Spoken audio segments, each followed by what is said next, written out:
First off, congratulations on the film, guys. I really did enjoy it. And I'm wondering, Pete, I mean, I have to I have to take note about the Kiss Me I'm Firish and the whole Fireland thing. And I'm wondering, I mean, I know you grew up in the Bronx and there was a big Irish community there. When you were growing up there, I mean, did you have any kind of interactions? Did that kind of play into it a little bit, or was it just the fact that Ireland or Both. Denise are producers from Irish descent, and so there was a lot of love there. But I grew up with a good friend that Barry Donahue who took me around Dublin and Cork County and Kilkenny, and so there's a lot of love for sure. Oh. Yeah, our writer Brenda Shea and we just thought it was hilarious. When we came up with Firish and Fireland, and we were pretty delighted with that. Yeah, because I noticed even one of the words you use actually, what was it, Taoiseach, actually kind of actually sounds like an Irish word. Oh, does it? Oh, that. Yeah, we didn't know that was part of our made up Firish language. Yeah, Taoiseach means it's the Irish word for prime minister, like it's like chieftain essentially. Yeah, it's like the leader of Ireland, like the leader of the Irish Parliament is called the Taoiseach. So there you go. Oh, fascinating. There you go. Nice little, yeah. Our Disney legal team didn't do a very good job catching that one then. It's fine. No, I mean it's like it's an old Irish word. Like, I mean, it's not used in like modern Irish, like, you know, Irish speakers or whatever. It's only ever used in that kind of one particular sentence. And I don't think it's copyrighted, so you're totally fine. What I did want to ask you though was, I remember, Pete, you did you did an interview and you talked about how, you know, obviously this was inspired by your own experience growing up in the Bronx and your parents and all the rest of it. And I'm sorry, I read that your parents passed during the production of it, but I'm wondering, I mean, did they know? I mean, did you tell them you were going to do this, and what did they think of it? Like, I guess.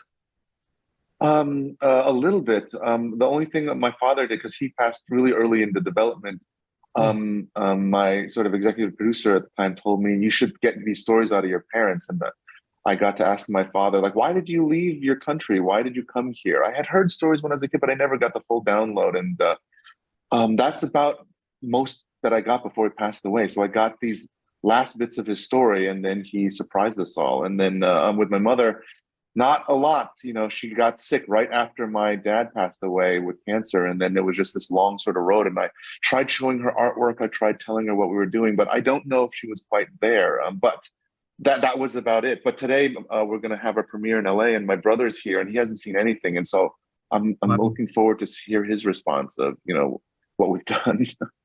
Yeah, because I mean, I mean, I've tried to write a story myself about that kind of stuff, like being the children of immigrants and all the rest of it. And I know I thought it was brilliant in the sense of, like, it really got the idea of the pressure that you've put yourself under to honor their sacrifice. Yes. And everything. Yeah.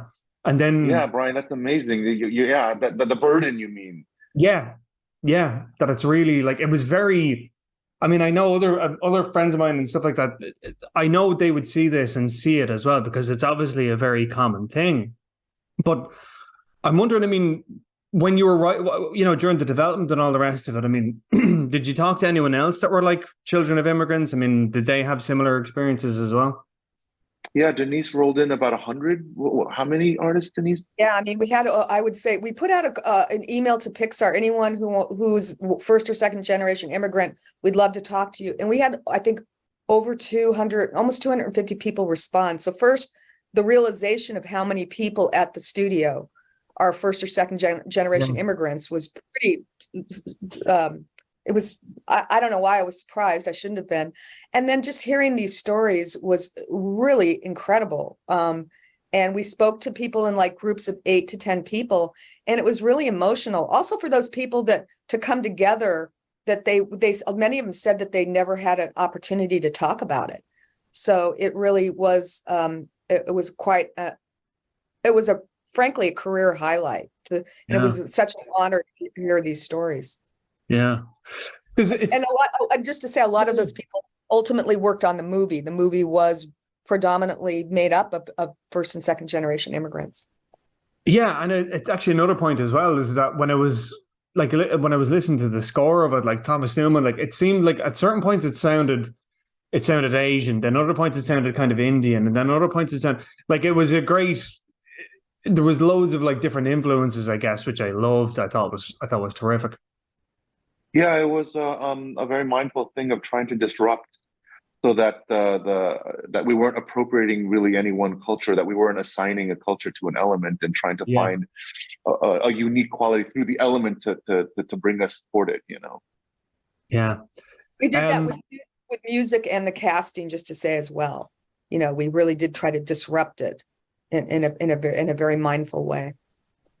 Did Mamadou and Leah have any kind of? Did they have any kind of? Not so much input in the script, but I mean, what was their kind of when you were directing them? Like, I mean, how did they feel about it? What did they kind of say about it? They all connected to it in different ways. Definitely, Mamadou is families from Mauritania, and so he connected to the film very specifically in a very in the way that you are about being second generation and understanding what the parents had done. Leah also has gone, through a similar experience. She has her own personal story that she connected to with the film. But more than anything, they lifted the characters with those experiences. They really did. They elevated it to a way that I was just, really grateful for. Yeah. Okay, I'm getting the wrap up there. Really, congratulations. It was a great film. I really hope it does well for you. Thank you, Brian. Thank you very much. Where's your family? Where did they immigrate from? Not too far. Welsh. So it's Welsh. Yeah, it's not too far. But I mean, it's yeah. I mean, I know like a lot of my friends are second generation and all the rest of it. I work with a lot of them, and I know like between this and Turning Red, I know were the two films I think that really kind of got the immigrant experience, I think, really, really well. And especially in Ireland, like there are like, because we are an immigrant nation, like I know a lot of people that went to the Bronx, that went to Chicago and all the rest of it, and felt such pressure and all the rest of it. So it's definitely, you definitely hit on something I think that's very, connective, I guess. Yeah. You see? He likes it.